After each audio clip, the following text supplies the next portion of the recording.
오늘은 대지를 가르는 패스와 시원한 중거리 슛으로 팬들을 열광시킨 스티븐 제라드에 관한 이야기입니다. 제라드는 리버풀 근교인 하이턴에서 태어납니다. 제라드의 부모님은 평범한 리버풀 팬이었고 이런 부모님 사이에서 자연스럽게 축구와 가까워지게 됩니다. 그가 어릴 때 참여한 축구 경기에서 27대 0의 대승을 거두는데 제라드는 12골을 혼자 넣었고 이때 제라드는 리버풀 유스에 입단하게 됩니다. 그는 유스 시절부터 대부분의 빅클럽에서 그에게 영입을 제안했죠. 하지만 리버풀에 대한 충성심이 누구보다 강했던 제라드는 클럽에 남았고 17세에 프로 계약을 하게 됩니다. 1998년에는 18살의 나이로 리버풀 1군에 콜업되고 그해 11월 29일 블랙번과의 데뷔전을 치르게 됩니다. 데뷔 초창기 다양한 포지션을 소화하던 제라드는 투쟁적인 태클이 일품이었고 거친 프리미어리그에 적응하던 제라드는 9900 시즌 셰필드와의 리그 경기에서 환상적인 데뷔골을 터뜨립니다. 해가 거듭되면서 제라드는 발전하기 시작합니다. 점차 공격적인 룰을 소화하기 시작하던 제라드는 좋은 공격수들과의 시너지가 매우 좋았고 2000년대 초반에는 유스 시절을 함께하던 오원과 호흡이 돋보였습니다. 기존 선수들과 제라드, 오원 등 신구의 조합으로 리버풀은 2001년 리그컵, FA컵, UEFA컵 3관왕을 달성하게 되죠. 이때 3사자 군단의 부름을 받아 유로 2000 국가대표로 승선합니다. 그는 처음 국대에 발탁되었을 때 천국으로 가는 계단에 들어선 기분이었다고 소감을 밝혔죠.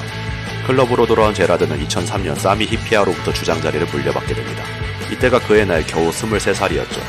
하지만 그의 열정과 공수 조율 능력은 이미 캡틴으로서의 자질을 갖추기에 충분했기에 나이는 문제가 되지 않았습니다. 당시 제라드는 알렉스 퍼거슨이 잉글랜드에서 가장 영향력이 큰 선수라 평가할 정도였죠. 여기에 모든 포지션을 소화하는 다재다능함과 전술 이해도는 제라드가 높게 평가받는 가장 큰 이유였습니다. 여기에 침투 경로를 예상하고 찌르는 패스와 강력한 중거리 슛은 어떤 위치에서도 상대의 골문을 위협하기에 충분했죠. 하지만 프리미어리그의 상황은 급변하고 있었습니다. 2004년 로만이 첼시 구단주로 오면서 스타 선수들을 대거 영입하기 시작했고 여기에 라이벌 맨유는 매년 우승 후보였습니다. 설상가상으로 벵거의 아스날은 전무후무한 리그 무패 우승을 달성하죠. 가만히 있을 수 없었던 리버풀도 베니테즈를 영입하며 분위기를 바꾸고자 노력합니다. 베니테즈는 가지고 있는 스쿼드 안에서 전술을 짜는 능력이 뛰어났기에 많은 이적료를 쓰지 않고도 좋은 경기력을 유지할 수 있었고 이는 04-05 시즌 챔스에서 빛을 발합니다. 이 시즌 조별리그에서 리버풀은 2점차 승리를 해야 토너먼트에 진출할 수 있었습니다. 베니테즈는 제라드의 중거리 능력을 적극 활용하는 전술을 펼쳤고 제라드는 이에 보답하듯 16강 진출을 확정짓는 결승골을 터뜨립니다. 이후 레버쿠젠, 유벤투스를 꺾은 리버풀은 4강에서 무리뉴의 첼시마저 꺾으며 결승 진출에 성공합니다. 결승전 상대는 안첼로티의 AC 밀란이었습니다. 당시 밀란은 게임에나 나올 법한 사기적인 스쿼드로 유명한 팀이었습니다. 말디니, 네스타, 스탐, 카푸, 포백 라인에 가투소, 카카, 피렐로의 미들진, 공격에는 셰브첸코와 크레스포가 있었습니다. 역시나 스쿼드의 차이를 증명하듯 밀란은 리버풀을 3대0으로 앞서 나가며 압도적인 실력 차이를 보여줍니다. 아무리 리버풀이라도 3점 차이는 너무나 컸죠. 하지만 후반전 제라드는 시작하자마자 헤딩 만회골을 성공시킵니다. 그는 연신 두 손을 치켜올리며 선수와 서포터들을 고무시켰고 자신감을 찾은 리버풀 선수들은 10분 만에 2골을 추가하며 순식간에 동점을 만들어냅니다. 그리고 맞이한 승부차기에선 두 덱의 신들린 선방으로 리버풀은 이스탄불의 기적을 만들어내죠. 제라드의 맛깔나는 비기어 셀레브레이션으로 그의 챔스는 마무리됩니다. 제라드는 05-06 시즌 웨스트햄과의 FA컵 결승전에서도 2골 1도움으로 혼자 게임을 뒤집었고 승부차기에서 승리하며 FA컵을 들어올립니다. 이때 무리뉴가 제라드에게 러브콜을 보냅니다. 제라드는 리버풀 외의 지역은 아무 의미가 없었지만 우승에 목마른 그의 니즈를 파악한 첼시의 행보는 적극적이었습니다. 하지만 제라드는 리버풀을 버릴 수 없었고 리버풀에 남게 됩니다. 2007년에는 제라드의 영혼의 짝이들 페르난도 토레스를 영입하며 리그 우승을 위한 준비를 해나갑니다. 역시 특급 공격수와 제라드의 시너지는 엄청났고 제토라인에 힘입어 08-09 시즌 제라드는 커리어 최다골인 16골을 달성하게 됩니다.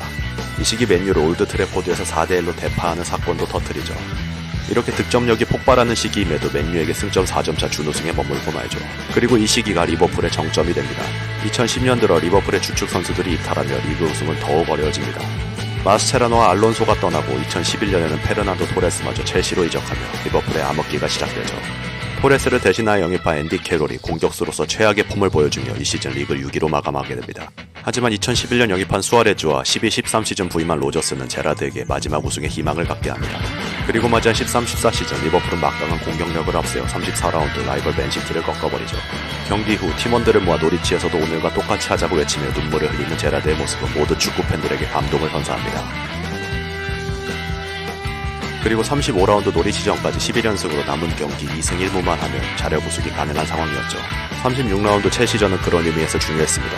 하지만 제라드는 퍼스트 터치에서 미스가 나며 그대로 미끄러졌고 덴바바는 볼을 낚아채 골망을 흔들었죠. 여기에 경기 막판 윌리안에게 추가골까지 허용하며 무너집니다. 제라드는 이때를 회상하며 스스로 목숨을 끊을 생각까지 했을 정도로 괴로웠다 밝혔죠. 그렇게 우승을 맨시티에 빼앗기고 에이스 수아레즈마저 바르셀로나로 이적하며 제라드의 리그 우승도전은 그렇게 끝나버립니다. 그는 1-4-1호 시즌 마지막 고별전에서 스토크시티에 1대6으로 패배하며 쓸쓸한 고별전을 하고 리버풀에서의 커리어를 마무리합니다. 축구 인생의 전성기에 다른 팀으로 이적해서 더 많은 우승컵을 얻을 수 있었지만 끝내 리버풀을 지켰고 자신의 모든 것을 쏟아낼 정도로 헌신한 뒤 리버풀을 떠난 캡틴을 향해 리버풀 팬들은 경의를 표하며 그를 보내주게 됩니다. 이후 미국의 LA 갤럭시에서 2시즌을 뛴 제라드는 은퇴를 선언했고 현재는 지도자로서 커리어를 이어가고 있습니다. 언젠가는 그가 지도자로서 리버풀로 돌아와 우승의 한을 불어냈으면 좋겠네요. 오늘의 이야기는 여기까지입니다. 더 좋은 영상으로 찾아오기 위해선 여러분의 구독과 좋아요가 필요합니다.